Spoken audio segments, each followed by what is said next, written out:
Okay, so this is going to be my review of Legend of Korra Episode 8, The Terror Within. But before we get started, let me say one thing. Nickelodeon, you have no goddamn idea how to promote this show, do you? In no way do you know how to do this. Now, I can kind of see it at both faults here, because Nickelodeon obviously had rushed a lot of faith into Legend of Korra, and obviously Season 2 didn't do so well, and that kind of caused them to kind of just really drop the ball on this season, which sucks because for the most part it's been a really good season. Although this episode gave me some doubts. But yeah, now here's the thing. For those who don't know, and a lot of people don't know, people who don't know online, Korra after this episode is going to Nickelodeon Digital, or Nick.com. It's going to be a Nick.com exclusive, and that's going to be apparently the same way for Season 4.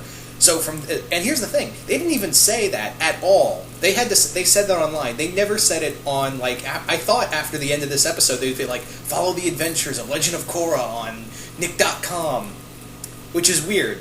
I guess this shows that they have no faith, but now they're like, shit, we gotta, use this money, we've gotta show this no matter what. We put money into this.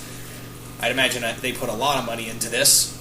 So I don't know if I'll be able to do episode reviews from here on. I don't know if I'll be able to do episode reviews, because apparently, from what I understand, Nick.com, you have to pay for it to watch episodes, from what I understand. I could be wrong, but I don't know if I want to keep up, because they didn't even say, all they said was, it's going to Nick.com, so are they just saying one episode a week? Are they doing the whole series? I have no idea what the fuck's going on that. So yeah, this could be, until I figure out otherwise, this could be my last episode of Legend of Korra review of Legend of Korra. And it sucks too, because I was really enjoying the show, give or take a few things. But yeah. Anyway, so the episode just came out about a few hours ago, but there will be spoilers in this, so if you don't want to get spoiled, you might want to leave. In fact, I'll give you guys a few seconds to leave, so here you go. Okay, so if you're still here, you want to hear the review. So, like I said, this is episode 8, The Terror Within. Does this sound like a classic episode of Doctor Who? Like, this sounds like an episode you'd see with William Hartnell or Patrick Troughton. The Terror Within. Yeah, come on, it does sound like a classic Doctor Who episode title. But anyway, this basically focuses on Korra and her group fighting Zahir and his gang. So, pretty much in here, what happens is we start out with Korra learning to metal bend. It's kind of may I note that seeing Korra with the metal bending, with the metal bending, with the metal bending whips is kind of badass. It's pretty awesome. And then we move on to Bolin, which, by the way, Bolin in here, let's talk about Bolin. He's been an okay character throughout this. I mean, he's had a few hiccups here and there, but oh my god, this episode. I'm going to have to agree with what my friend Jason Voorhees 2011 said. Someone put a fucking muzzle on that guy, because this episode, oh dear lord, I'm like, shut up, dude, shut up. There's literally one part of this episode where they're trying to find a guy, and I'll get more into that in a bit, but what happens is they're trying to find this guy, and he goes, what if he can turn invisible? And thank God people and I was like with Mako, I gave this look of, are you fucking stupid? And then there was another part where he's like, yeah, we didn't mean to break into your house. We came into your house and we're like, come in. And you were like, we heard you go, come in, I'm in the shower. Again, I had that look of, are you fucking stupid? So, yeah. So anyway, the episode pretty much has Opal leaving to the Northern Air Temple, and Bolin and the rest of them are preparing to head out to find more airbenders. However, Zahir and his group show up, and they try to kidnap Korra, and they almost get away with it if it weren't for that damn Pabu and those pesky kids. Wait a minute, I messed that line up. Anyway, so Pabu of all creatures. Also, can I say? Let's back up for a bit. I love these new benders, but I'll get into a reason. I was like, really? But here's the thing: I love how I think Ming Hua's starting to become one of my favorite characters because she can use those waterbending arms in so many cool ways. Like she turned her waterbending arms into like a glass cutter. It literally morphed and turned into a glass cutter and cut a hole in the glass so quietly it allowed the rest of them to shoot these like sheer poison darts that hit Naga and Korra, and they almost got away with it. Pabu alerts them, and here's something I want to bring up. Mako and Bolin try to hold off the four of them. Now, here's the thing. These guys, we've been watching them do nothing but tear ass all through the entire world. Like, they've been tearing ass all across the four nations. And they've been tearing through White Lotus, metal benders, and, some of the most extreme benders we've seen out there, like obviously Zuko, Tonraq, and Eska and Desna. I mean, with little to no problem, they've managed to fight, beat, and outwit these major benders. Then along come Mako and Bolin, who, to their credit, are good benders, but I don't think they would. But they managed to hold their own against four benders that even Zuko said could destroy the entire world. What? I mean, obviously, yeah, obviously it's not a long fight, but then they show up with the other metal benders, and, Su and Yin and Asami join the fight. But, yeah, they should have torn ass all the way through them. I mean, they were ripping obviously the Metal Clan, it's surrounded by metal, but it should have been like, but it felt like they were fighting like amateurs. These four guys were fighting like real amateurs. Like, Zahir had to fight these two metal benders, which he could have taken out really quick. And the rest of them, and they get treated like I said, amateurs in this episode, and I was like, what? I mean, I think the stakes would have been higher if you had like someone like Mako or Bolin or even like Asami or Lin get badly injured by this. And for a split second, I honestly thought either Lin or Su were going to die, because they have a moment in here where they, Gazan, who can apparently lava bend, also combustion bending, that's a word now, that's a stupid word. But anyway, what I was trying to say was, Su and Lin prepare to, like, they want to basically rep line from from the towers above and get them while they're surrounding like this little lava moat and fighting all these metal benders and the rest of Korra's Team Avatar.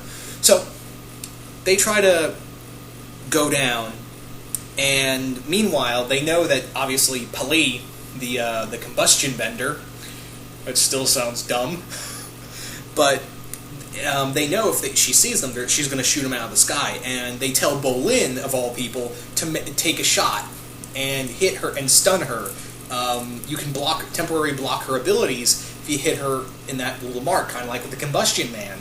So they rep down there, and Bolin is trying to make this shot because apparently Mako is convinced Bolin is Hawkeye or something, and he keeps missing and missing, and then Police sees Lin and Su coming down on them and is about to shoot at him, and I'm thinking for one quick second, oh my god, someone is going to get killed, and that is going to be a main focal point for this episode. That's going to drive home that these guys don't, these guys don't screw around.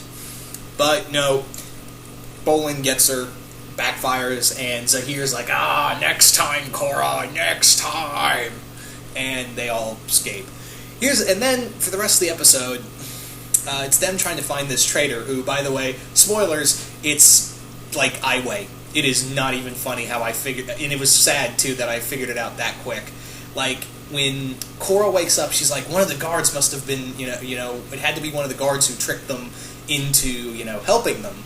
Or, they were betraying them, and Ai Wei said, yes, we should look through every guard. And I'm like, Ai Wei did it.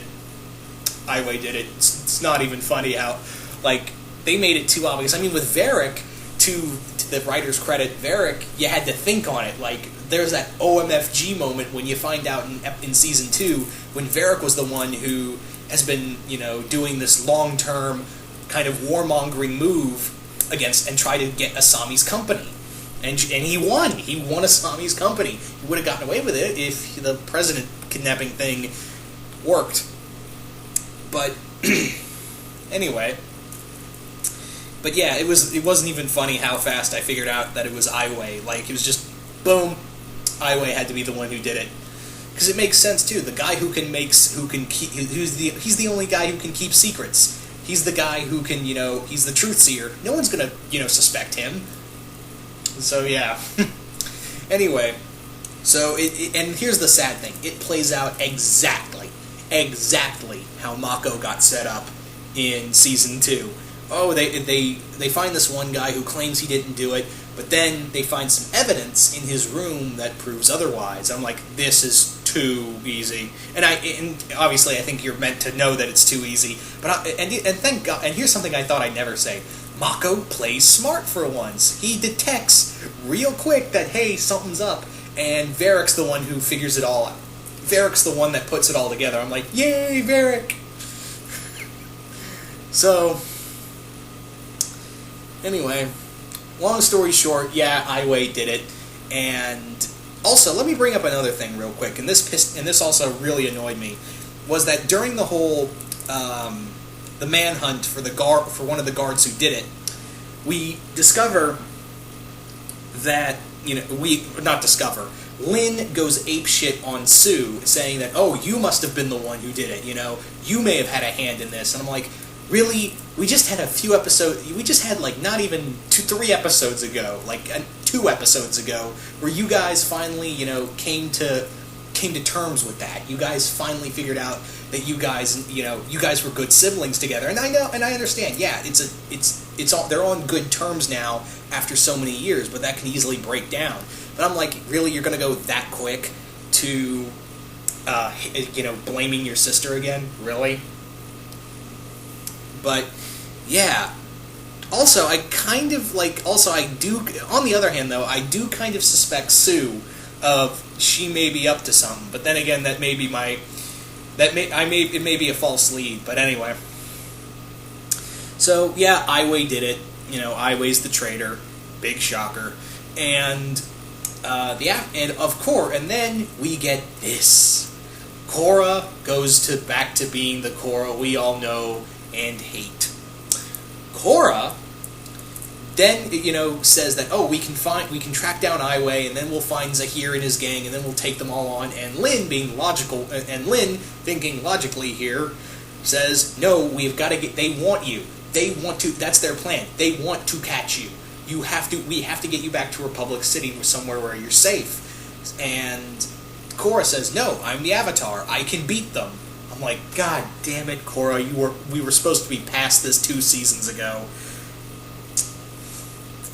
But no, Korra's headstrong persona gets all up in here, and I'm like, God damn it. So Lin, Lin pretty much says that, Lin convinces Korra to go back to Republic City, but then later that night, Lin comes back and gives them a chance to go find Aiwei and hopefully find Zahir and his gang. This is where I kind of suspect Lin may not be on the up and up, because she, for all we know, maybe she's leading them into a trap, possibly.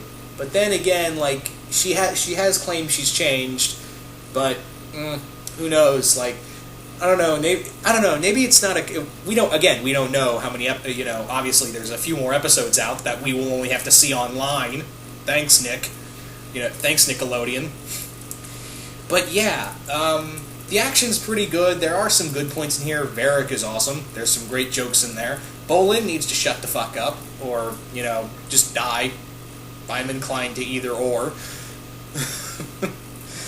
And Korra went back to being the regular age-old Korra. Let me say this is not a bad episode, but it's predictable. It's predictable, and it's probably not one of my favorite episodes. Again, action's really good, but on the other hand, I don't know. And this is a weird episode to just be leave off and be. You should have said Nickelodeon should have said something like, "Hey, go follow the rest of the adventures on Nick.com," or something. I don't know. But this is a weird-ass episode to leave off on, because it leaves off on a major cliffhanger, too. So, yeah. It's annoying. So, it's not a terrible episode. It's not like anything I saw, it made me go, oh, God damn it. but it's not one of the better episodes I've seen this season. But that's just my opinion. That's my personal opinion on this. And again, I don't know if I'll be able to watch the rest of the season, because I don't know if you have to pay for Nick.com or something like that. I don't know. I also would like to announce that I'm probably going to end my reviews on the Space Dandy episodes, because those have been I've been doing those, and it's not because people have been not watching them. It's because I can't really find anything to talk about with the Space Dandy episodes, because they're all one and dones and they're all meant to be fun. So I can't really do a full length episodes on like all these full length reviews, because it'd just be me saying saying the same thing over again. I'm still going to do Doctor Who reviews. Don't worry, still doing Doctor Who reviews. Can't wait for that.